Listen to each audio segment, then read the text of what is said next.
국세기본법 보시죠. 교재 17페이지입니다.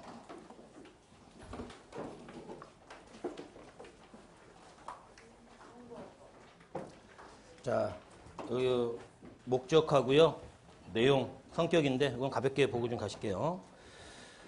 일단은 우리가 국세는 종류가 굉장히 많습니다. 소득세도 있고 법인세도 있고 뭐 부가가치세도 있고 여러 가지 세금들이 있는데 기본적이고 공통적인 사항을 모든 법에 똑같은 걸 넣어놓으면 입법상 효율적이지 못한 비효율성을 띌 수가 있다. 그래서 기본적이고 공통적인 사항은 국세기본법에 규정을 하자는 거야. 별도 법률에.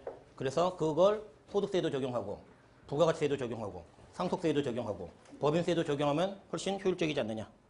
그런 성격이 첫 번째 우리가 총칙법적인 성격인 거예요. 그래서 지금 국세에 관한 법률 관계를 명확하게 하고 그 다음에 과세를 공정하게 하며 그리고 이제 궁극적으로 세금의 가장 중요한 목적은 납세 의무의 원활한 이행에 이바지하게끔 해야 되는 겁니다. 지금 뭐냐면 저항을 하지 않게 해야 된다는 거죠.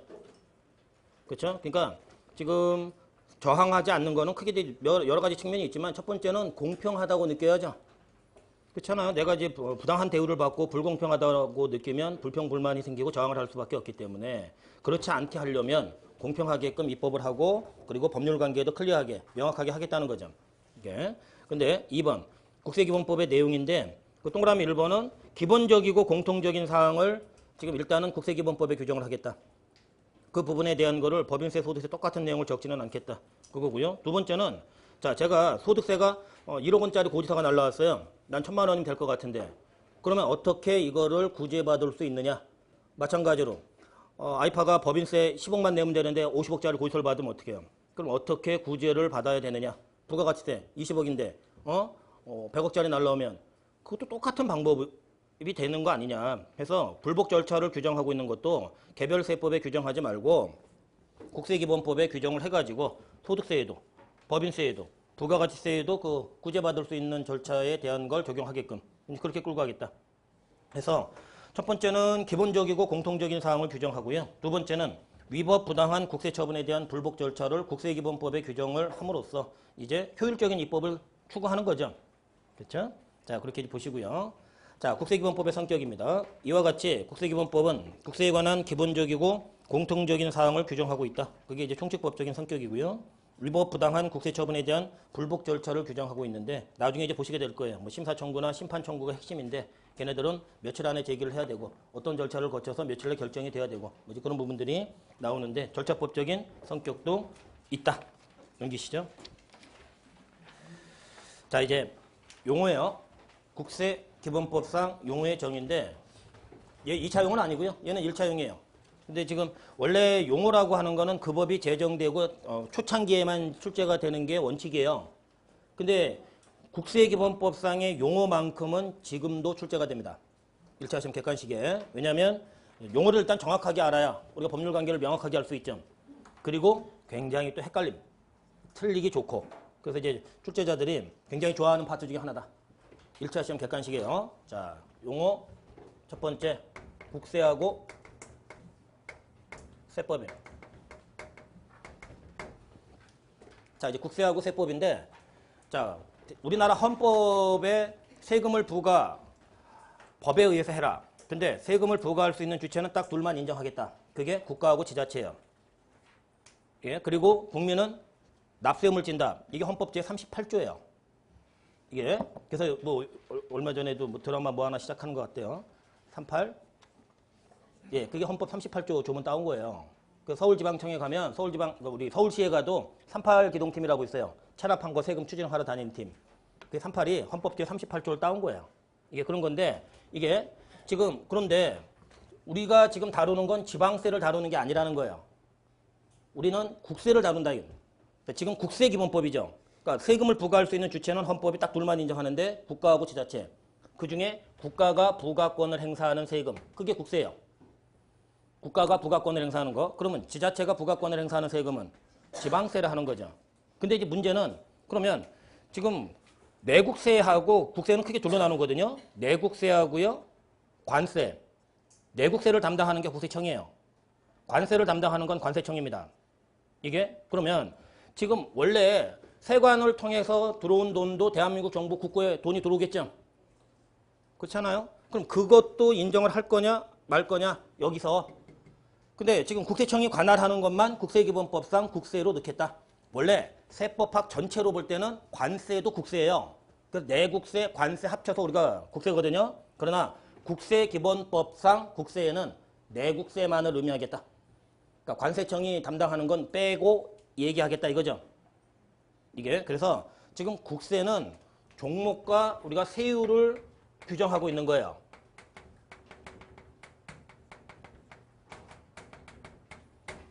종목과 세율을 규정하고 있는 근데 국가가 부가권을 행사하는 것 요걸 우리가 국세라고 그럽니다. 근데 종목이라고 하는 거는 우리 하계올림픽이 몇 종목인가요? 뭐 육상도 있고 뭐 축구도 있고 뭐 야구 굉장히 많죠. 그런 거 마찬가지로 세금의 종류도 굉장히 많다는 겁니다. 아까 얘기했지만 간단하게 우리 소득세라든지 법인세라든지 부가가치세라든지 상속세라든지 뭐 징여세라든지 그래서 이제 우리가 이제 그런 거를 또 세목이라고도 하죠. 그런 걸 세목이라고도 해요. 이게 종목을. 근데 종목과 세율을 규정하고 있는 걸 우리가 국세다. 그러면 우리 부가세는 몇 %예요? 10%고요. 법인세는 10%부터 22% 3단계 누진 구조로 되어 있고요. 소득세는 6%부터 38% 이렇게 국가가 부과하는데 종목과 세율을 규정하고 있는 걸 국세라 합니다. 그러면 여기서 우리가 제외되는 건 첫 번째 내국세를 의미하기 때문에 관세는 제외가 된다는 거죠. 국세기본법상 국세에 관세는 넣지 않겠다. 그 다음에 두 번째는 지방세가 빠진다는 거죠. 지방세가 빠진다. 자, 그런데 이제 문제는 세법이라는 용어가 왜 등장이 필요했느냐 이건데 자, 국세징수법이라는 법률이 있어요. 국세징수법이라는 법률이요. 그러니까 국세징수법은 뭐를 규정하고 있는 거냐면 이 사람 홍길동이가 세금을 내야 되는데 안 내? 그러면 국가는 우리가 조세법률주의라고 하거든요. 그러니까 조세법률주의의 이 쌍두마차 두 테마는 뭐냐면 하나는 과세유권의 법정주의예요. 과세유권의 법정주의가 뭐냐면 누구한테 세금을 받을 것이며 왜 받을 것이며 얼마를 받을 것이냐 이걸 법에 정해놓고 해야지 얘가 말을 안 한다는 거죠. 불평불만 안 한다는 거죠. 이게 과세유권의 법정주의입니다. 근데 또 하나는 징수절차의 법정주의예요. 얘가 요건을 갖췄는데 세금을 안 내? 그러면 징수 절차도 법이 정한 테두리에 의해서 집행이 돼야 따라간다는 거죠. 그래서 고지는 이렇게 보내고 독촉은 이렇게 하고 압류는 매각은 이렇게 해라. 이게 징수 절차의 법정주의인데 이게 우리가 과세요건의 법정주의 때문에 두고 있는 게 국세기본법하고 개별세법이에요. 그 다음에 징수 절차의 법정주의를 실현하고자 두고 있는 법률이 국세징수법입니다. 국세징수법? 그러면 국세징수법은 세율이 있나요? 아니 이렇게 종목과 세율을 규정하고 있지 않은 법률도 있다는 거예요. 그러면 그런 부분들을 아우를 수 있는 용어가 필요한 거 아니냐? 그래서 등장시킨 용어가 세법이에요. 수학적으로 표현을 해드리면 얘가 더 큰 개념이에요. 그러니까 국세를 포함해서 이제 일반 세법까지를 아우르는 개념으로 쓰는 게 세법이다. 즉 얘는 국세, 얘를 우리가 이제 개별세법이라고 보통 얘기하거든요.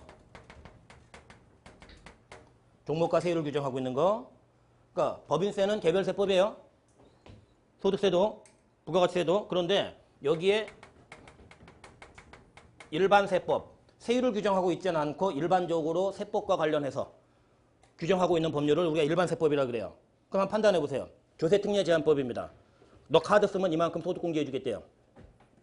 그럼 그건 세율이에요? 아니죠. 그러면 개별세법인가요? 일반세법인가요? 일반세법이에요. 조세특례제한법.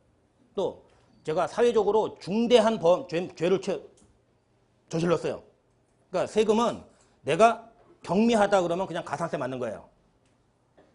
물론 이제 가산세율이 높아서 경제적인 손실은 굉장히 큰데 근데 그게 사회적으로 중대한 영향을 미친다 그러면 조세범 처벌법으로 넘겨서 감옥까지 보낼 수가 있어요. 그러니까 우리나라 기본 형량은 2년 이하 징역 2천만 원 이하의 벌금이에요. 조세범 처벌 규정이 물론 그보다 더 나쁜 놈은 더 중과하고 그보다 좀 경미하면 좀 경과 처벌을 하는데 그럼 조세범 처벌법은 어떻게 2년 이하의 징역 2천만 원 이하의 벌금 뭐 이런 거는 세율을 규정하고 있는 게 아니죠. 그런 것들을 일반 세법이라 하는 거예요. 국세징수법이나 조세범처벌법이나 아니면 조세특례제한법이나. 근데 요걸 합친 걸 세법이라 하자는 거죠. 얘도 개별 세법이고 얘는 일반 세법이니. 그러니까 어느 게 더 용어가 큰 거예요? 세법이 더 큰 거예요. 그러면 국세기본법은 그러면 세법일까요? 일반 세법일까요? 개별 세법일까요? 일반 세법인 거예요. 국세기본법 자체의 세율을 가지고 이거면 요만큼을 때려서 국가에 요만큼 넣을 거야. 이게 아니란 말이에요. 심사청구는 이렇게 제기하고 심판청구는 이렇게 제기하고 뭐 일반적인 사항들을 규정한 거지. 그런데 이제 국세기본법상 용어 정의에 국세기본법이 원래 일반 세법이에요. 원래는. 근데 용어 정의에 국세기본법은 빼고 시작합니다. 왜 빼고 시작하냐면 나중에 국세기본법하고 세법을 비교하는 입법 방식을 취해요.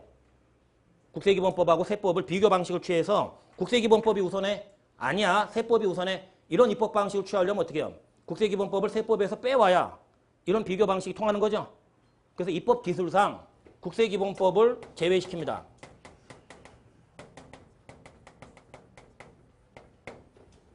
국세기본법을 제외시킨다. 이게 자 그러면 18페이지 보시면 국세하고 세법에 대한 얘기 나오죠. 자 국세 정의. 국세란 국가가 부과하는 세금이에요. 지방세는 지자체가 부과하는 세금이고요. 자 소득세부터 11번, 12번 교통에너지 환경세를 말한다. 그 세금의 종류 이름은 세목은 안 외우셔도 돼요. 다만 국가가 부과권을 행사하는 거죠. 그렇죠? 자, 그 다음에 유의점. 자, 우리 관세, 임시수입부가세는 국세로 분류된, 그 세관에서 걷는 거거든요. 근데 지금 어떻게 해요? 국세기본법상 국세에는 포함되지 않는다. 결국은 내국세만을 의미하겠다 이거죠. 그렇죠? 임시수입부가세는 지금까지 단 한 번도 시행된 적이 없는 세금이에요. 내버려 두세요, 걔는. 예. 자, 양가로 이번에 세법입니다. 자, 이제 세법이죠. 정의. 국세의 종목과 세율을 정하고 있는 법률이죠. 그걸 이제 우리가 국세를 얘기하는 거예요. 근데 개랑 과죠. 과는 더하기란 뜻이에요. 과. 이제 일반 세법에 해당하는 국징, 조특, 국제, 조세 조정에 관한 법률, 조세범 처벌법, 처벌 절차법을 말한다. 국세기본법 들어가 있나요? 안 들어가 있나요? 안 들어가 있죠. 그렇죠? 아, 세법을 조금 더 큰 용어로 쓰는 거구나. 그렇게 보시고. 자, 그러면 이제 유의점에는 지방세도 안 들어가는 거죠. 당연한 얘기가 되겠다. 조심하시고요. 자, 이제 19페이지 가시면 2번 가산세, 가산금, 체납처분비입니다.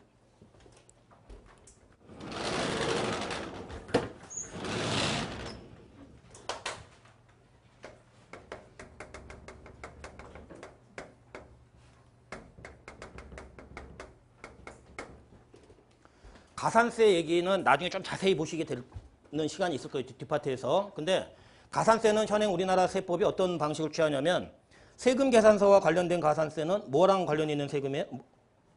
부가가치세죠. 그러니까 그 개별세법과 관련된 가산세는 개별세법에 둬요. 가산세 규정을. 근데 신고라는 건 어떻게 해요? 소득세도 신고하는 거고 법인세도 신고하는 거고 부가가치세도 신고하는 거죠. 공통적인 거죠. 납부하는 것도 소득세도 내는 것이고 부가도 내는 거고 법인세도 내는 거죠. 그래서 신고 납부와 관련한 가산세는 국세기본법의 규정을 둬요. 그래서 그걸 부가에도 쓰고 소득에도 쓰고 법인에도 쓰는 거예요. 그러니까 신고 납부 관련 가산세는 국세기본법에 공통적인 거니까. 근데 개별세법만이 갖고 있는 특성 가산세는 개별세법에 이렇게 입법을 해요. 그러면 자 가산세를 먼저 좀 소개해드리고 가산금 얘기도 진행해 볼게요. 자 지금 이게 신고 기한이에요. 지금 우리 7월달인가요? 자, 우리 일기부가세 언제까지 신고해요? 예, 신고 기한이죠. 그런데 우리 법을 보면 신고 기한까지 세금을 납부하여야 한다 이렇게 돼 있어요. 법소부 다. 그러니까 이게 신고 기한이면서 납부 기한이 돼요. 7월 25일이라 할게요. 그러면 우리 법에 7월 25일까지 일기분 확정신고 노는 날 아니라고 치고요. 신고하라고 돼 있고 그때까지 내라고 돼 있잖아요. 법에 규정이 돼 있죠. 부가가치세법에 지금 우리 부가세 하는 거니까. 근데 그걸 이행을 안 해요. 그러면 그걸 우리가 신고불성실 가산세를 하는 거예요. 근데 이때까지 세금을 내야 되는데 세금을 안 내요. 그러면 그게 납부불성실 가산세가 되는 거예요. 이게 그래서 지금 신고불성실 가산세가 있고요.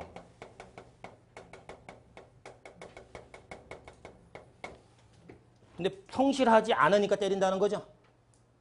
그렇죠? 그게 이제 우리가 신고불성실 가산세예요. 근데 이 신고불성실 가산세는 잘못의 정도, 즉 불성실함의 정도에 따라서 가산세율을 차등 적용을 합니다. 그럼 이렇게 해볼게요. 이때 20억을 신고를 해야 되는데 아예 안 했어요. 무신고했죠? 무신고했죠? 좀 이상한데 신고를 안 했죠? 근데 20억을 해야 되는데 19억만 했어요. 그럼 1억을 적게 했죠? 그러면 어느 놈이 더 잘못한 거예요? 안 한 사람이죠. 그래서 무신고 가산세는 더블로 때리자는 거예요. 과소신고 가산세하고 이 신고불성실 가산세의 종류입니다. 자, 무신고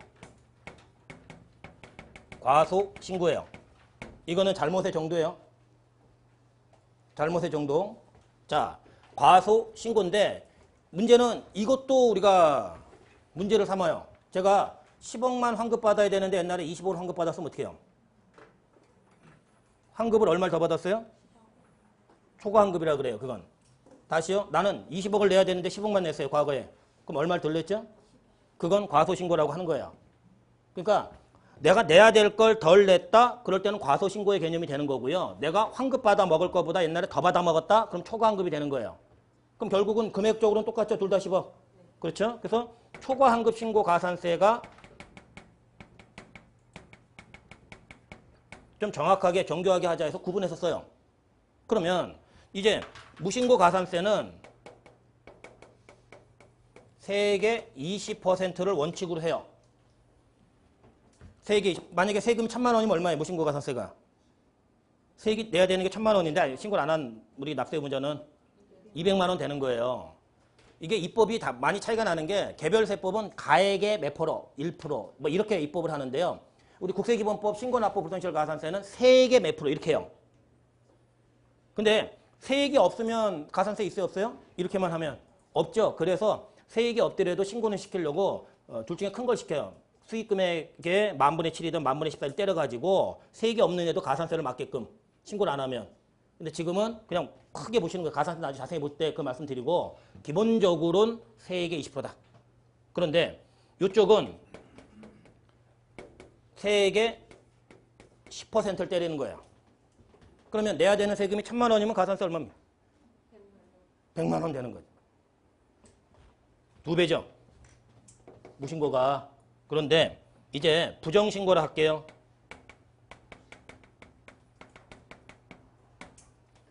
부정신고예요. 부정신고는 부정하다라고 법이 정해놓은 게 있어요. 대표적인 게 몇 개만 소개해드릴게요. 첫 번째, 이중장부 갖고 세금 신고하는 사람. 두 번째, 허위계약서 갖고 세금 신고하는 사람. 세 번째, 위장, 가공거래, 그러니까 위장세금계산서나 가공세금계산서 같은 걸로 장난치는 사람. 차명계좌 갖고 장난치는 사람. 이런 거 걸리면 그건 부당신고예요. 이런 거 내역이 있으면. 그런데 그걸 둘로 쪼개요. 그래서 국내분이면 걔는 40% 때려요. 가산세율을. 1,000만 원이면 얼마예요? 근데 그게 국외탈세, 역외탈세 딸이 잡겠다 해서 역외분이면 국외분이면 60% 때립니다. 1,000만 원이면 얼마예요? 600만 원이에요. 해서 얘는 국내분은 40%고요. 국외분은 60%예요. 그게 부정신고 가산세예요. 이게 40% 여기다 할까요? 국외분은 60%. 그러니까 우리가 위장이나 가공으로 걸려버리면 몇 프로 두드러 맞아요? 40% 두드러 맞는 거예요. 일단 부정신고기 때문에. 그럼 1,000만 원에 얼마 딱 생겨요? 400만 원 생기죠. 이게 신고불성실 가산세예요. 너 왜 법에 이때까지 신고를 제대로 하라고 했는데 왜 안 하거나 적게 하거나 나쁜 짓을 했어? 그래서 적게 했거나 안 하거나 나쁜 한 사람은 잘못이 달라져서 박살을 내는 거죠. 특히 부정. 이게.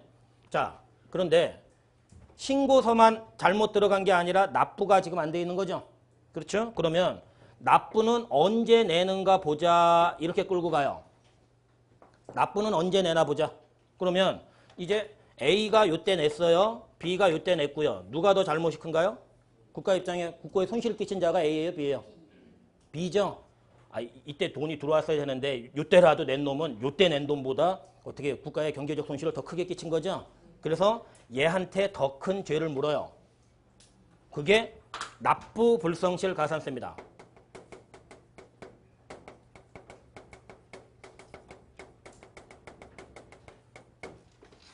그러니까 얘는 이렇게 생각하시면 돼요. 얘는 신고서에 대한 제재고요.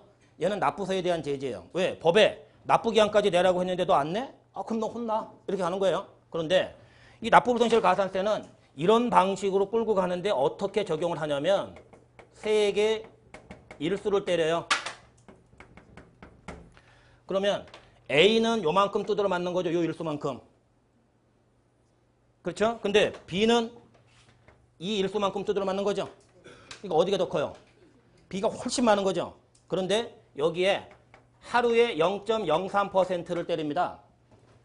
납부불성실 가산세는 하루에 0.03%를 때려요. 계산기 있으신가요? 네. 365 한번 곱해보세요. 0.03%에. 없으신 분은 제가 소개해드릴게요. 10.95%예요. 이게 무슨 얘기냐면 연 11% 정도 두드러 맞는 거예요. 납부불성실 가산세가. 그러면 자 이렇게 해볼게요. 제가 2012년도에 1,000만 원이었어요. 부정신고했다 해볼게요. 2012년도 분인데 1,000만 원 부정신고했어요. 그럼 신고불성실 가산세 얼마 떠요? 400 뜨죠? 더하기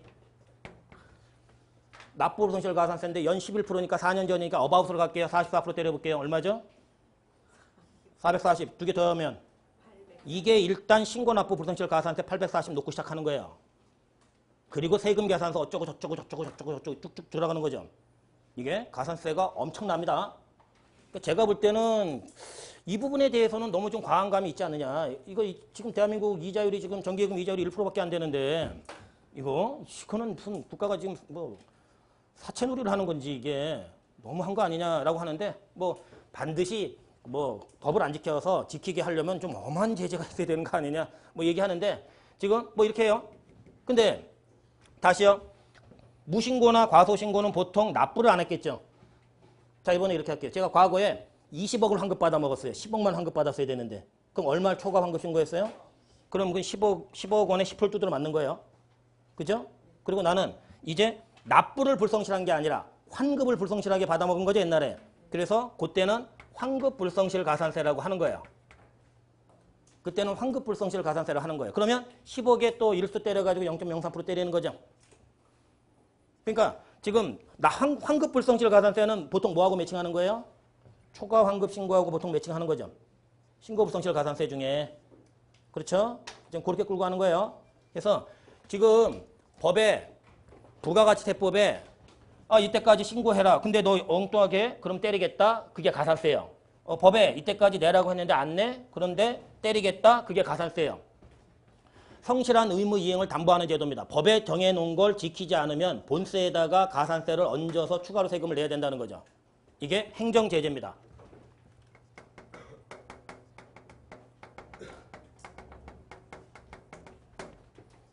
행정제재. 여기서 하나 더 살을 좀 붙이고 갈게요. 자, 제가 기한 후 신고는 무신고자가 하는 제도죠. 그럼 기한 후 신고하는 사람한테 적용되는 가산세는 뭐가 붙을까요? 보통 내야 되는 세금이 있었는데 안 냈어요 옛날에. 그러면 일단 무신고 가산세가 뜨겠죠. 그리고 납부 불성실이 되겠죠. 근데 제가 옛날에 10억을 신고했는데 이번에 20억이 맞네. 수정신고하고 가자. 털고 가자. 그러면 무슨 가산세 붙을까요? 본세 10억 말고. 과소신고 가산세 붙겠죠. 그 다음에 그리고 납부 불성실 가산세 붙겠죠. 그렇죠? 이게 굉장히 중요한 문제예요. 우리가 수정신고나 기한 후 신고나 이런 거 할 때 가산세가 어떻게 적용이 되느냐. 그 부분을 국세기본법에서 규정한단 말이에요. 이게 그러니까 지금 나중에 보시는 거 지금 오늘 첫날이니까 베이스 깔고 가는 거예요. 베이스. 자, 그래서 지금 가산세는 행정제재다. 법에 정해놓은 걸 이행하지 않으면 본세에 추가로 세금을 낸다는 거죠. 근데 이 문제는 가산세는 어떤 성격을 갖고 있냐면 이게 국세예요. 이게 부가세라고 할게요. 부가세 신고서 한번 떠올려 보세요. 매출세액에서 매입세액 빼면 뭐죠? 납부세액이죠. 납부세액 밑에서 빼는 거 뭐 있어요? 납부세액 밑에서 빼는 거요. 매출세액에서 매입세액 빼면 납부세액인데 그 밑에서 빼는 게 우리 개인들 신용카드 매출전표 발행세액 공제 있죠? 그렇죠? 거기 잘못하면 붙이는 게 뭐 있어요? 가산세가 있는 거예요. 그 무슨 얘기냐면 이게 본세를 할게요. 국세는 부가세만 있는 게 아니니까. 이게 납부세액이에요. 그런데 가산세가 이렇게 엎어지는 거예요. 신고서에. 근데 직접 신고를 하면 어떻게 해요? 가산세 부담이 적은 거죠. 나중에 과세관청이 결정을 하거나 경정을 하면 박살이 나는 거죠. 특히 이것 때문에. 그렇잖아요. 그러니까 지금 부가가치세 가산세는 부가가치세로 내는 거예요. 부가가치세 가산세는? 그럼 법인세 가산세는 뭐로 내는 거예요? 법인세로. 소득세 가산세도 소득세로. 즉 가산세는 국세에 해당합니다. 가산세는 국세에 해당하는 거다.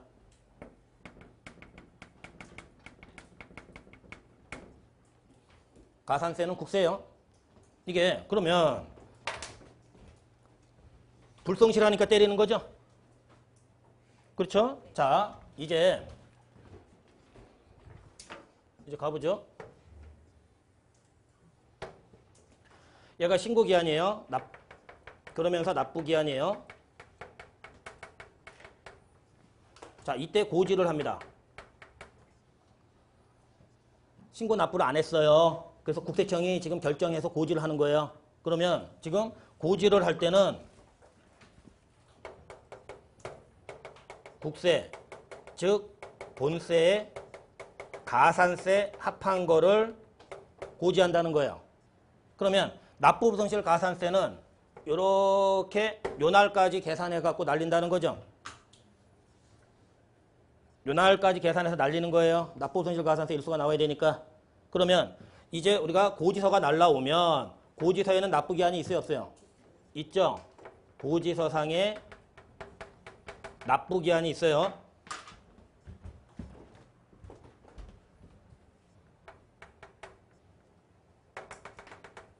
자, 보세요. 집에 아파트예요. 아파트 관리비 안 내면 연체이자 내나요, 안 내나요? 내죠. 스마트폰 요금 제때까지 안 내면 연체이자 내야 안 내요? 이건 행정제재가 아니에요. 연체이자지.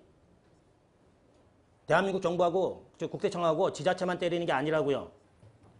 연체이자는 정해진 날짜까지 돈을 안 내면 누구든 받는 걸 원칙으로 하는 거죠. 이게 그래서 고지를 했는데 이제 이때까지 세금을 안 내요. 그러면 이때 연체이자로 받는 걸 가산금이라고 합니다. 연체이자로 받는 걸 가산금이라고 하는 거예요. 가산세하고는 완전히 다른 거예요. 이게 그러면 가산금은 행정제재예요, 연체이자예요? 연체이자입니다. 저 가산세는 행정관서만 때리는 거예요. 국가지자체만. 그렇지만 연체이자는 누구든 때릴 수 있다는 거죠.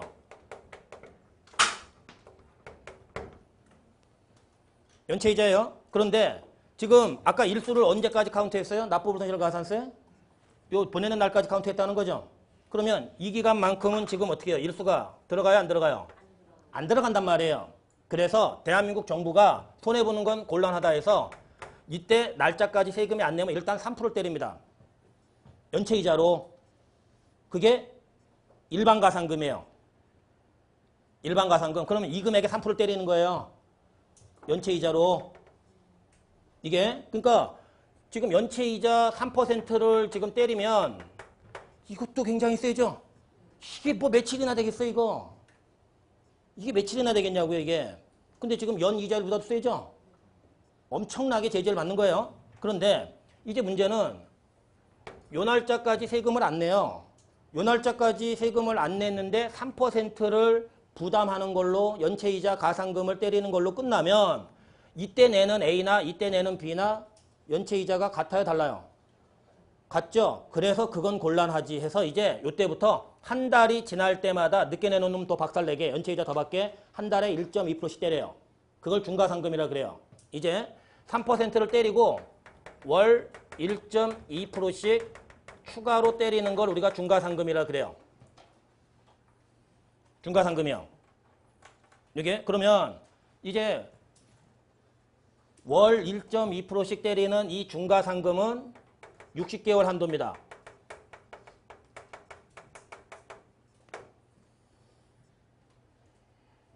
처음부터 다시 해볼게요. 자, 부당신고예요.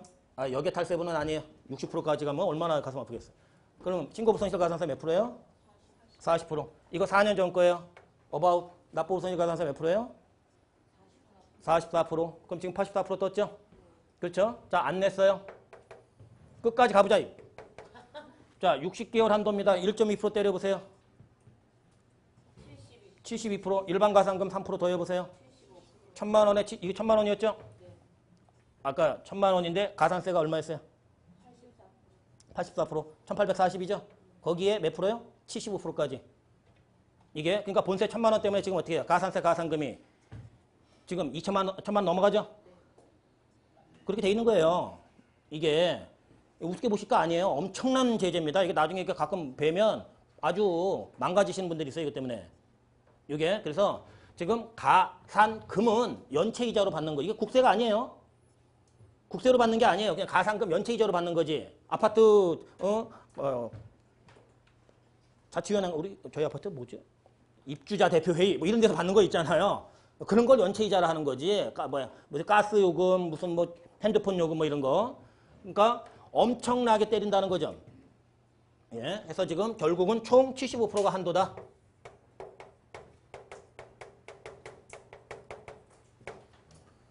그런데 이거는 하나 조심하실 게 이 중과상금에 해당하는 거 있죠. 지금 제가 내야 되는 세금이 70만 원이에요. 100만 원 돼야 안 돼요? 70만 원이면 100만 원 돼야 안 돼요? 안 되면 일반 가산금만 때립니다. 중과상금은 안 때려요. 이게 중과상금을 때릴 때는 100만 원 이상일 때만 때립니다. 100만 원 미만일 때는 안 때려요. 근데 일반 가산금은 때려요. 70만 원이라도 3% 때린다는 겁니다. 이게 가산금이에요. 이게 가산금. 자, 그러면 납부불성실 가산세는 어디서 끝난 거예요? 여기서 끝난 거죠. 그리고 이제는 연체이자로 넘어가는 거예요. 가산금으로. 이게 자, 그러면 이제 가산금은 국세일까요? 아닐까요? 국세가 아니라는 거죠. 얘는. 그래서 앞으로 이런 표현을 많이 보시게 될 거예요. 국세, 가산금. 왜? 가산세는 표현 왜 안 할까요? 국세 안에 들어가 있으니까. 국세, 가산금 이런 표현을 많이 보시게 될 거다. 보시죠. 자, 가산세. 가산세란 세법에서 규정하는 의무의 성실한 이행을 확보하기 위해 세법에 따라 산출한 세액에 가산하여 징수하는 금액. 예, 세법에서 규정하는 걸 왜 안 하니? 안 하면 너 더 낸다 이런 거죠. 한편 가산세는 해당 의무가 규정된 해당 국세의 세목으로 한다는 거죠. 그래서 아까도 말씀드렸지만 부가가치세 가산세는 부가가치세로, 소득세 가산세는 소득세로 내는 겁니다.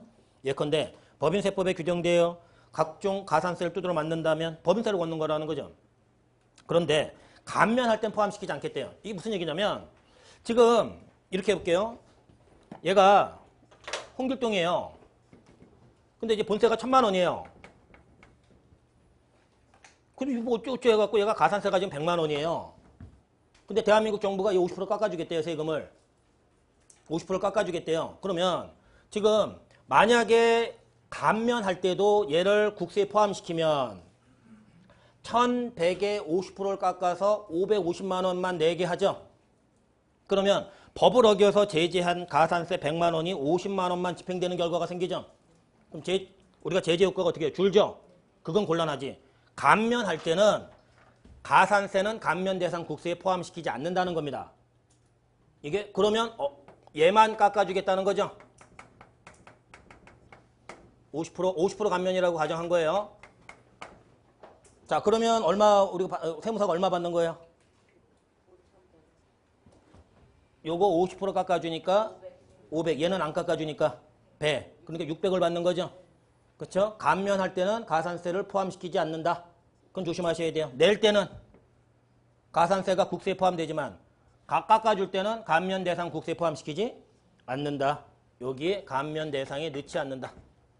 자, 다만 해당 국세를 감면할 때 그 가산세는 감면 국세에 포함하지 않는데요. 제재 효과가 줄까봐 그럽니다. 자, 양가로 2번의 가산금입니다.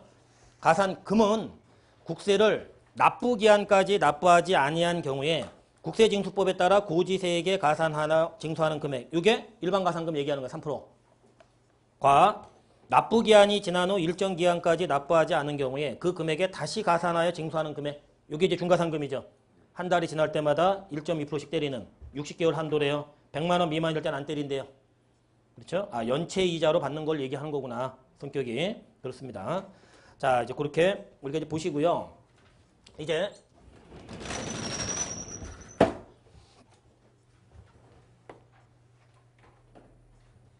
자, 고지를 해요. 자, 고지를 했는데도 세금을 안 내면 국가가 독촉의 절차에 들어갑니다. 지금 이걸 규정하고 있는 법률이 국세징수법이에요.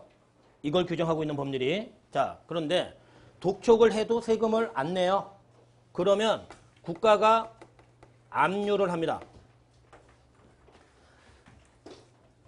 이게 체납 처분이라고 우리가 표현을 하는데요. 이게 이제 공권력한테 너무 막강한 권력을 준 게 아닌가. 제가 거래처에 1,000만 원 받을 돈이 있어요. 근데 거래처가 돈 안 주면 저는 어떡하죠? 제가 가서 1,000만 원짜리 아무거나 집어올 수 있나요, 없나요? 이게 자력 집행이 인정이 안 됩니다. 우리 사인 간에는. 자기 힘으로 집행하는 게 인정을 하지 않아요. 법원에 얘기를 해갖고 법원에 판결, 결정, 집행을 받아야죠. 그렇지 않으면 어떻게 해요?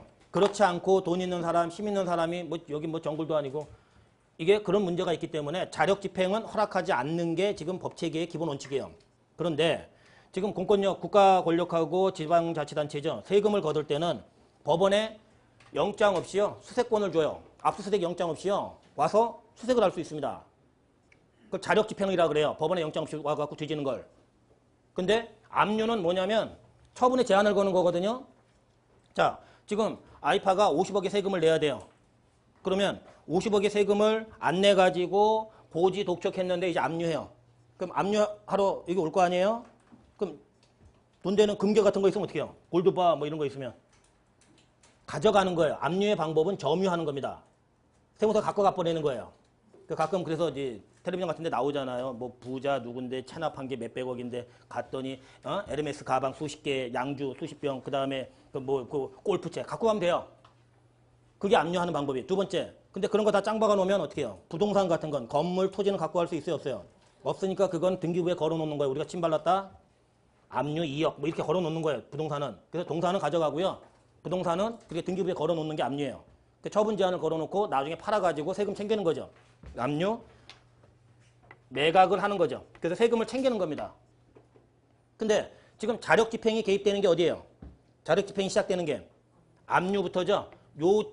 요걸 우리가 체납 처분 절차라고 그래요. 압류부터 시작하는 거를. 체납 처분 절차. 연체된 세금을 납부하게 하고자 이 재산을 처분하는 절차라는 거죠. 요걸 체납 처분 절차라고 그래요.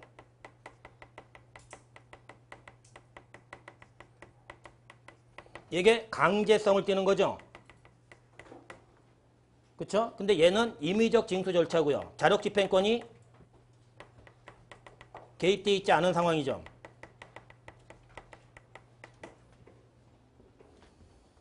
이게 그러면 이제 매각의 방법은 어떤 게 있을까요? 우리가 과세관청 입장에서도 제값을 받으려면 어떻게 해요? 여러 사람이 와야죠. 그래서 우리가 이제 경매 방식을 쓰는 건데요. 공기관이 하는 공적 기관이 하는 경매를 공매라고 하는 거예요. 이게 그러면 우리가 공매를 하는 방법이 원칙이에요. 그러니까 공매는 어떤 방법을 쓰는 거냐면 첫 번째 이게 다 우리 시험범위에 있는 이게 국세징수법이에요. 이게 나중에 한번 보시게 될 거예요. 이거 객관식할 때 하시면 돼요. 국세징수법 미리 하실 필요 없고. 근데 지금 보시면 자 이거를 제가 팔아볼게요. 공개 매각하는 거예요. 공기관이. 그러면 첫 번째는 호가 경쟁할 수 있죠. 여기가 지금 여기가 경매 장소예요. 그러면 제가 이거 어떻게 할 수 있어요? 자 이거는 이게 젊어지는 물이에요. 그래서 뭐 1억 원짜리입니다. 지금 얘기하는 게 그러면 어떻게 해요? 1억 원부터 시작합니다. 호가 단위는 500만 원씩 되겠습니다. 뭐 이렇게 시작하고서 자 1억 원 시작하면 1억 500이요. 1억 500 나왔습니다. 또 1억 1000이요. 1억 2억이요. 이렇게 나오면 계속해갖고 호가 경쟁하고 최고가 부른 놈한테 주는 거 이게 경매죠. 두 번째는 종이 쪼가리 하나씩 나눠줘요. 그 이렇게 써요. 그 함에 넣어요. 입찰이죠. 그렇죠? 그래서 개찰 까가지고 위너 홍길동 이렇게 정하는 거 아니에요. 그래서 입찰과 경매 방식을 쓰는 거예요. 입찰과 경매 방식. 그런데 이게 마약 성분이면 어떡하죠? 마약 성분이라고 해서 뭐 헤로인, 코카인 그런 것만 생각하지 마시고 우리가 중증 암 환자라든지 말기 암 환자 같은 경우 그 진통제가 다 마약이죠.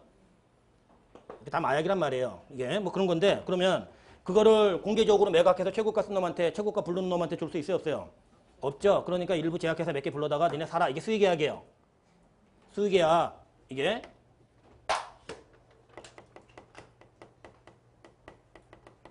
그래서 공매가 원칙이에요. 수의계약이 예외적으로 이제 이런 경우는 수의계약할 수 있다라고 규정이 되어 있고요. 근데 이걸 저는 세무서가 직접 하는 경우를 거의 못 봅니다. 다 자산관리공사에 부탁을 해요. 자산관리공사 캠코한테 부탁을 해요. 그러면 캠코는 수수료 받아야 돼요? 말아야 돼요? 받아야죠. 그렇죠? 그러면 이 과정에 들어가는 비용 우리가 압류 아까 뭐라 그랬어요? 동산 같은 거 가져가는 거죠. 부동산은 등기부에 걸어놓는 거죠. 그러니까 이거 압류하면 이제 보관해야 되고 운반비 같은 거 들어가요, 안 들어가요? 어디 창고에다가 이렇게 해놓고. 그래서 운반하고 보관하고 대행 수수료, 그 비용을 체납처분비라 그래요. 이 과정에 들어간 비용을 체납처분비.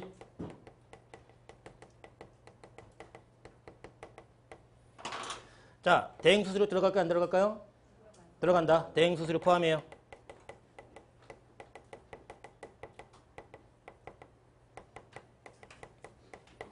그럼 얘 연체이자야, 아니에요? 아니죠. 그래서 앞으로 이렇게 표현합니다. 국세, 가산금, 체납처분비. 앞으로 굉장히 많이 보시게 될 거예요. 국세, 가산금, 체납처분비. 얘 국세 아니잖아요. 그렇죠? 연체이자도 아니죠. 그렇죠? 다시요. 국세, 가산금, 체납처분비. 총 몇 글자죠? 총 몇 글자? 글자 수요?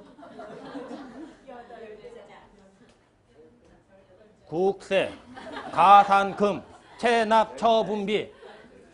10자죠? 이걸 줄여서 체납액이라 그래요. 이걸 줄여서 체납액이라고 해요. 국세징수법에서. 이게 그러니까 앞으로 굉장히 많이 보시게 될 게 국세, 가산금, 체납처분비라는 용어다. 이게. 근데 줄여서 체납액이라 하면 이 세 가지를 아울러서 쓰는 용어구나. 그렇게 기억하시면 돼요. 이게. 그래서 지금 양가로 3번입니다. 체납처분비. 체납처분비란 국세징수법 중 체납처분에 관한 규정에 따른 재산의 압류부터 시작하는 거죠. 압류, 보관, 운반, 공매에 소요된 비용인데, 자, 뭐래요? 공매 지금 자산관리공사에 대행시키는 게 일반적이라고 말씀드렸죠? 그런 경우는 수수료 포함입니다. 포함. 네, 밑에 심화학습 한번 보시고 넘겨보시죠. 자, 이제 공과금이에요. 이 체납처분이 뭐였어요? 자력집행을 인정하는 거였죠? 자력집행을 인정하는 거예요. 법원의 도움 없이 자력집행을 인정하는 걸 우리가 하는 절차, 그걸 체납처분이라 하는 거예요. 이게 사인 간에는 인정이 안 되는 아주 막강한 권력이라는 거죠. 이게 그렇잖아요. 그러니까 지금 이 체납처분을 그럼 누구한테 허락을 할 거냐, 우리 사회가. 이 체납처분 자력집행을. 그래서 세무조사 같은 거 나오잖아요. 압류 나오잖아요. 이게 압류 나오면 요거 관련 경찰서에 협조 요청을 해갖고 경찰 공무원을 대동을 하는 게 일반적이에요. 경찰 공무원을 대동을 해요. 그래서 이거 금고 따야 되겠는데요. 이게 그러면 그쪽에서 스크럼 짜갖고 막죠. 이게 근데 그쪽에 몇 명 안 된다고 그러면 바로 거기서 열 수가 있어요. 근데 우리 법에 뭐라고 돼 있냐면 열게 하거나 직접 열 수 있다 이렇게 돼 있어요, 법에. 그 얘기는 뭐냐면 간 공무원이 그걸 안 해도 돼요. 열쇠공 불러서 따도 된다고요. 그 열쇠공 불러서 따도 되는 거예요. 이게. 그런데 그걸 막고 방해하죠? 그러면 공무집행 방해로 데려가게 하려고 경찰을 또 데려와요. 이게 뭐 그런 건데 이 체납처분이라고 하는 거는 막강한 절차입니다. 근데 이제 너무 인원수가 많아가지고 스크럼 짜고 막 이렇게 막고 그러면 어떻게 해요? 그 몇 명 안 돼 있는 사람이 왔을 거니까 그냥 돌아가죠. 그러면 정 뭐하면 법원에 영장 받아가지고 더 인원 광범위하게 데려와갖고 이렇게 하는 방법이 또 있는데 법원에 영장 없이 수색이 가능합니다. 이게. 그런데 그럼 대한민국의 체납처분을 인정하는 거는 몇 군데 하다 인정할 거냐? 첫 번째, 국세에 인정해요. 세무서에. 국가가 체납처분을 할 수 있다는 겁니다. 국세청이. 두 번째는 국세를 할까요, 그냥? 지방세입니다. 지방세도 법원의 도움 없이 체납처분을 할 수 있어요. 대표적인 게 자동차세죠. 대표적인 게 자동차세. 자동차세 연체하잖아요. 그럼 독촉의 절차 없이 바로 끌고 갈 수 있어요. 이게 지방 자동차세를 보면 그렇게 돼 있어요. 그래서 그 담당 공무원 와가지고 어떻게 해요? 자키로 막 뛰어가지고 막 그거 레카 걸어갖고 막 데려가기도 해요. 요거 뭐 그런 건데 어쨌든 얘도 세금이니까 체납처분을 인정해요. 또 하나가 공과금이에요. 얘도 체납처분을 인정합니다. 그러니까 공과금은 강제성을 떼야 돼요. 공과금은 그러니까 우리가 보면 교통유발부담금이라든지 아니면 건강보험료라든지 뭐 이런 것들이 대표적인 공과금이거든요. 근데 얘도 자력집행을 할 수 있습니다. 그러니까 우리나라가 사회적으로 자력집행을 인정하는 거는 지금 현재 3개다. 국세, 지방세, 공과금. 이게 그러면 이제 체납처분의 예에 따라서 징수할 수 있다. 공과금도 가능한 거죠. 자, 보세요 이제. 3번 공과금. 공과금이란 국세징수법에서 규정하는 체납처분의 예에 따라, 체납처분이라는 건 이런 거 얘기하는 거예요 지금. 그렇죠? 그런데 징수할 수 있는 채권 중에 국세, 관세, 임시수입부가세, 지방세, 이게 지금 국가하고 지자체가 걷는 세금이죠? 와 국세 등과 지방세와 관련되는 가산금과 체납처분비를 제외한 걸 말한대요. 그러니까 결국 뭐예요? 공과금이라고 하는 부분은 국세나 지방세에 해당하는 거랑 얘네들과 관련된 가산금, 얘네들과 관련한 체납처분비 빼고 체납처분 예에 따라 징수할 수 있는 채권이라고 표현하고 있다는 거죠. 이제 체납처분은 얘밖에 못하니까 공과금밖에. 해서 다시 읽어볼게요. 공과금이란 국세징수법에서 규정하는, 체크할게요. 체납처분 예에 따라 징수할 수 있는 채권이죠. 그렇죠? 체납처분 예에 따라 징수할 수 있는 채권인데 세금과 관련된 거 뺀 나머지 걸 말한다. 지금 그렇게 표현하는 거라고요. 이게 시험에 어떻게 나온 적이 있냐면 이게 맞는가 틀리는가 한번 눈으로 따라가시면서 한번 판단해 보세요. 자, 1차 시험에 나왔던 문제예요, 이게. 자, 국세기본법상 용어 정의에 대한 다음의 설명 중에 맞는 것은 틀린 것은 찾아보세요. 해놓고 보기 1번이라 할게요. 공과금이란 국세징수법에서 규정하는 체납처분의 예에 따라 징수할 수 있는 채권 중 국세, 관세, 임시수입부가세, 지방세와 이에 관계되는 가산금을 제외한 걸 말한다. 맞아요, 틀려요? 뭐가 왜 틀려요? 예, 그렇게 출제가 됐었어요, 실제 시험에. 이게 체납처분비가 빠져서 틀린 겁니다. 요거 나중에 보시면 문제 굉장히 추접스럽게 나와요. 그거. 자, 4번 원천징수와 원천징수 의무자. 5번 납세 의무자와 납세자.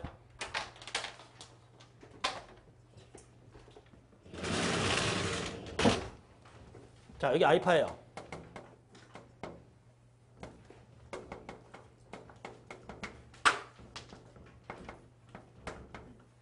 홍길동입니다.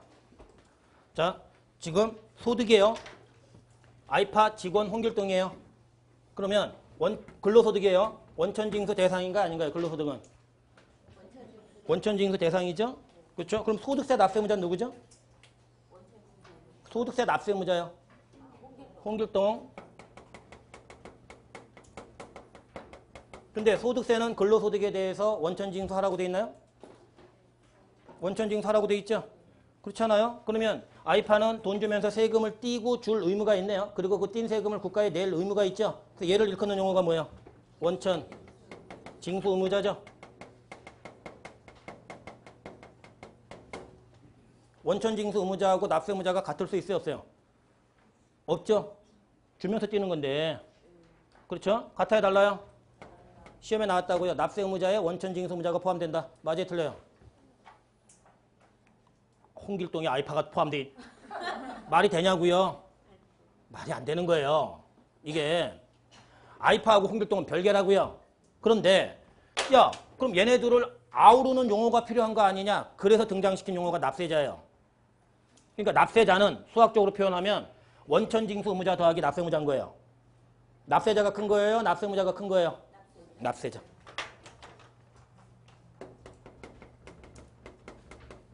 납세자. 그러니까 납세자가 더 큰 개념이에요. 그런데 자, 원천징수랑 유사한 제도가 부가가치되어 있는 게 있어요. 대리납부 제도라는 게 있습니다. 대리납부 제도라고 해서 얘가 주면서 떼갖고 내는 거예요. 요거 그러니까 이제 원천징수 의무자하고 비슷한 역할을 하는 게 대리납부 의무자라는 거죠.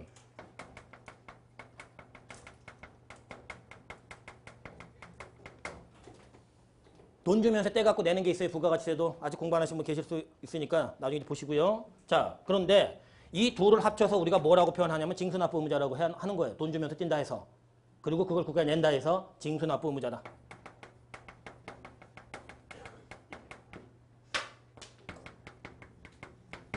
자, 맞는가 틀린가 판단해 보세요. 원천징수 의무자는 납세자에 포함된다. 예, 맞죠? 다시요. 원천징수 의무자는 납세 의무자에 포함된다. 예, 그러면 이해하신 거예요. 지금 납세자가 가장 큰 개념이다. 수학적으로 표현해 볼게요. 납세자는 징수납부 의무자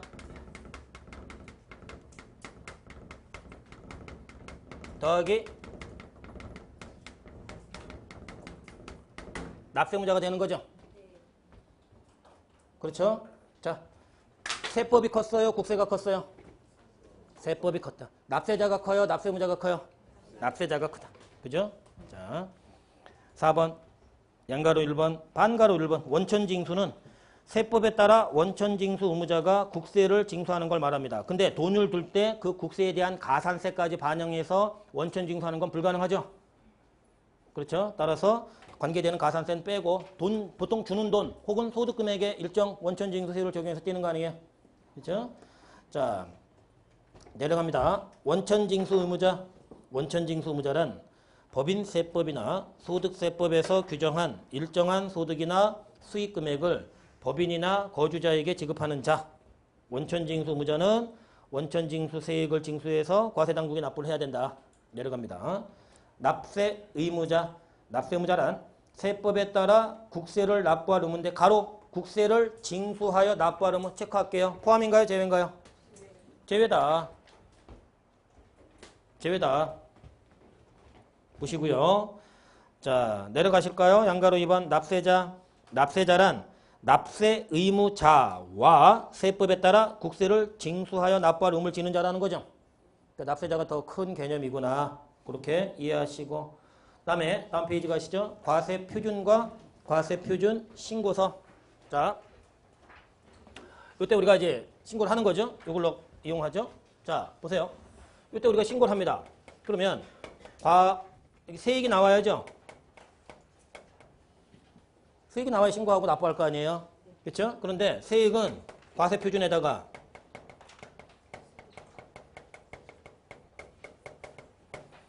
세율을 때리는 거죠. 그렇죠?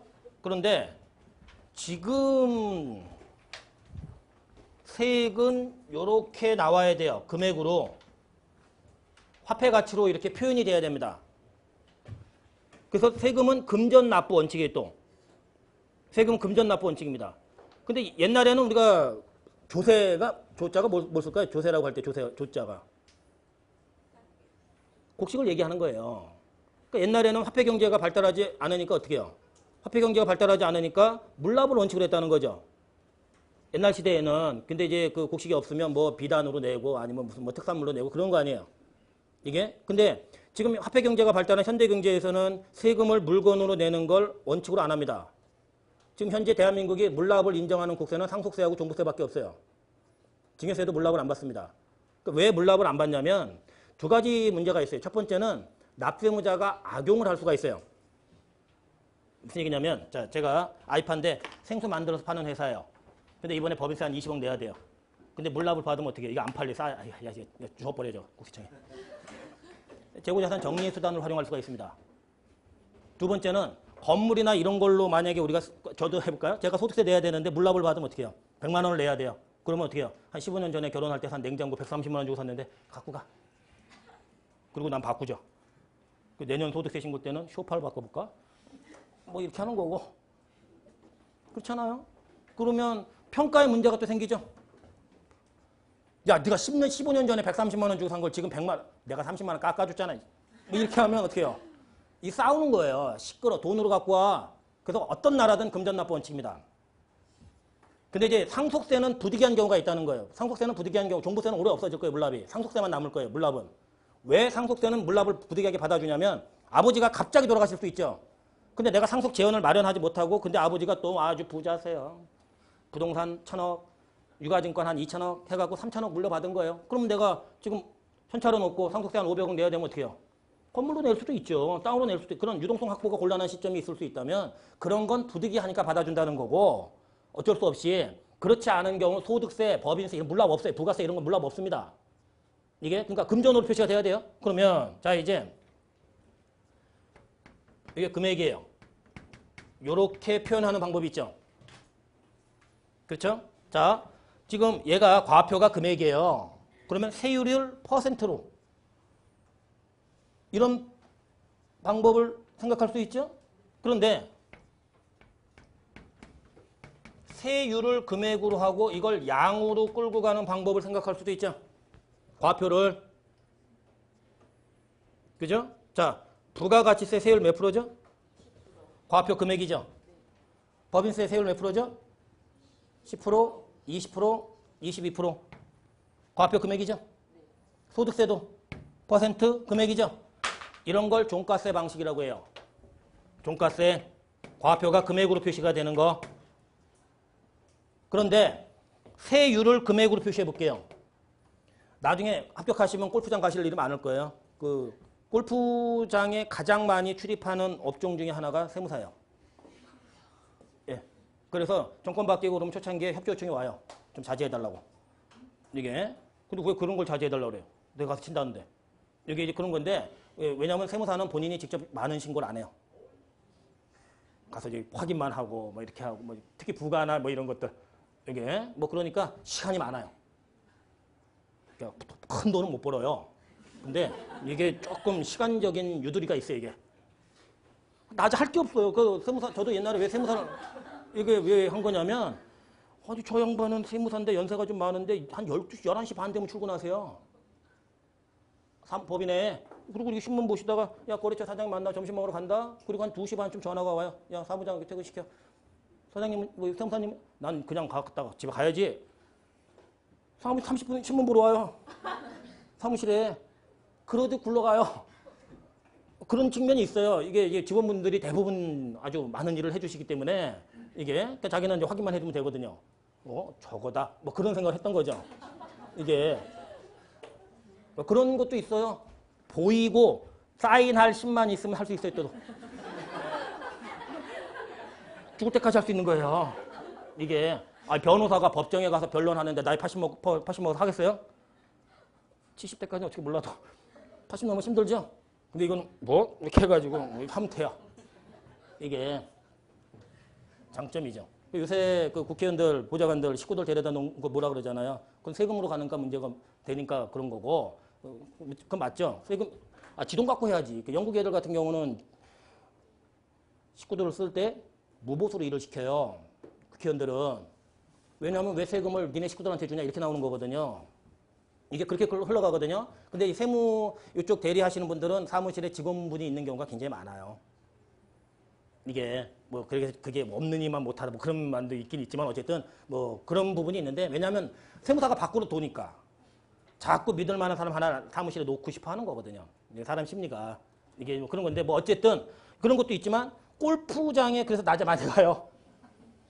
낮에 왜냐면 사장님하고 가는 거예요. 가기 싫어도 가는 경우가 있고 친구들하고 가는 경우도 있지만 그 골프장 가자는데 어떻게 해요? 그러면 골프 못 치는데 그동안 뭐 했어? 뭐 이러면 난 뭐 했지? 막 이러자. 그러잖아요. 이게 그래서 골프는 좀 배우는 게 괜찮지 않나 뭐 하는데 어쨌든 개별 소비세가 12,000원이에요. 세율이. 과표가 한 사람의 인. 그럼 두 사람이 얼마예요? 24,000원. 그렇게 표시할 수도 있는 거예요. 그리고 자동차 갖고 계시죠? 지난달에 자동차세 내셨겠네요? 6월달하고 12월달에 1년에 2번 내는 거거든요. 1기분하고 2기분 원칙적으로. 한꺼번에 내시는 방법도 있지만 그런데 걔네들 과표가 cc예요. 100일량입니다. 100일량. 그리고 cc당 금액이에요. 세율이. 자동차세가. 미친 것들이에요. 이게. 왜냐면 지금 BMW나 이런 애들은 다운사이징 잘 해야 하네요. 하니까 지금 2000cc가 안 되는 게 가격이 7천만 원 정도 한단 말이에요. 근데 그랜저 같은 거는 3000cc, 그랜저 3000cc가 이제 어떻게 해요? 한 4천만 원대죠? 자동차세 뭐가 세요? 이거 3000cc니까. 그랜저가 그랜저가 BMW보다 훨씬 비싸죠, 자동차세가. 뭐 이따위 제도가 다 이렇게 얘기 나오는 거예요. 뭐 그런 건데 어쨌든 이게 배기량 혹은 cc 혹은 주세 같은 거 있어요, 술. 그럼 걔는 킬로그램, 리터 이게 과표예요. 개별 소비세 이건 사람 쪽수고요. 얘가 금액인 겁니다. 이렇게 표현하는 걸 우리가 종량세라고 표현해요. 종량세. 잘리겠네요. 카메라 있는데. 종량세. 그러면 이제 과세 표준은 뭐라고 표현하는 거냐면 세액 산출의 기초가 되는 가액 또는 소량을 말한다. 이렇게 표현하는 거예요. 가액 또는 소량을 말한다. 그럼 다시요. 과세 표준이란 세액 산출의 기초가 되는 가액을 말한다. 맞아요, 틀려요? 국세기본법상 용어 정의에 의하면 틀리죠. 소량이 빠져서 틀린 거예요. 이게 자 보시죠.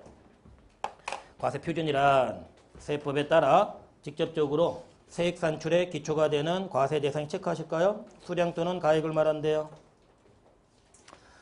자, 밑으로 내려가시면 금액으로 과표가 표시되는 세목을 현재 종가세라고 우리가 세법학적으로 분류를 하고요. 수량으로 표시하는 건 이제 종량세다. 그렇게 표시하네요. 자, 우리 과세표준 신고서입니다. 여기 보실까요? 과표 신고서예요. 부가가치세입니다. 매출세액이 3억이고요. 매입세액이 2억이에요. 매출세액 3억, 매입세액 2억. 납부세액이에요, 환급세액이에요?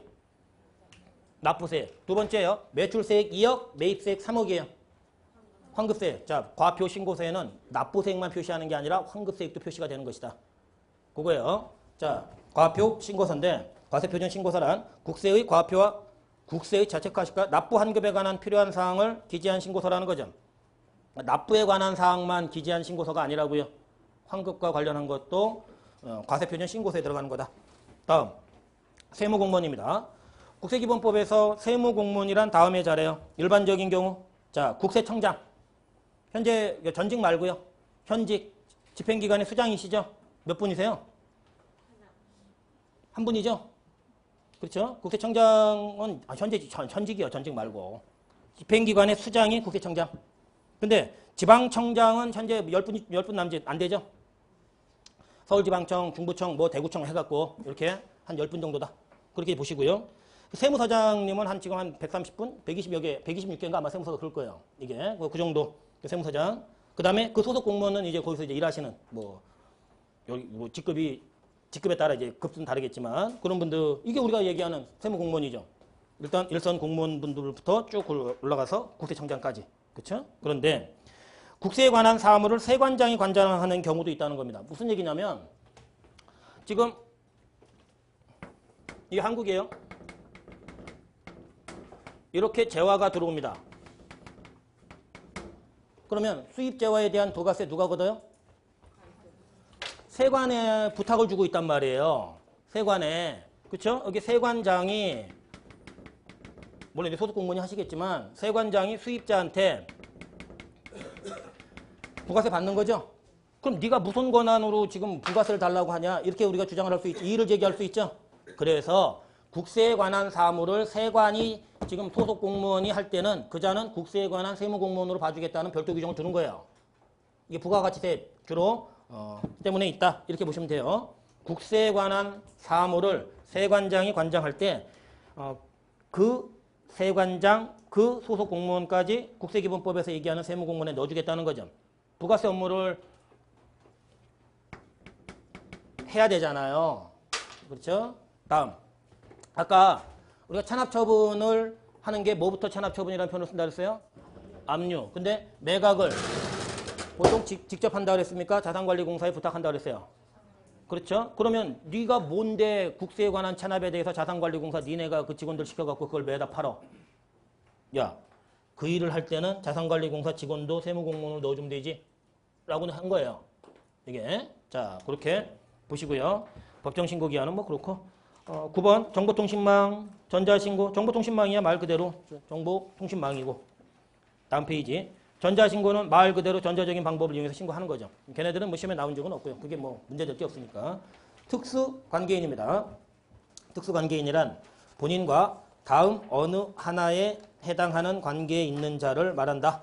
이 경우 이 법, 국세기본법이죠. 세법을 적용할 때 본인도 그 특수관계인의 특수관계인으로 보겠다.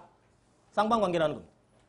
이게 뭐 우리가 궤변을 늘어놓는 경우가 있어요. 이게 뭐냐면 우리가 대주주 특수관계인이 아니에요. 대주주 특수관계인이에요. 소액주주는 지금 지분율 1%가 안 되면 특수관계인으로 보지 않습니다. 그러면 자 이렇게 할게요. 아이파의 대주주 홍길동이에요. 그럼 홍길동은 대주주 아니에요? 대주주니까 특수관계인이에요. 근데 아이파가 주장을 해요. 홍길동이가 나한테는 특수관계인이지만 걔는 내 거 지분을 갖고 있어서 대주주니까. 근데 나는 제 거 지분이 없으니까 제가 내 식구냐? 특수관계인 아니지? 이렇게 주장을 해버리면 어떡할 거냐는 거예요. 나는 홍길동의 지분이 없는데 이라고 주장을 시끄러. 어느 한쪽 관계에 의해서 특수관계인이면 너도 쌍방으로 너도 특수관계인이야. 라는 규정을 이제 클리어하게 주겠다는 거죠. 이게 일반 관계가 특수관계가 성립이 되면 쌍방관계도 특수관계라는 거예요. 예. 자 이제 그렇게 보시고 자 거기까지가 지금 우리가 용어 정의에 대한 얘기를 지금 같이 좀 보신 겁니다. 이제 잠깐 쉬셨다가 계속 하겠습니다.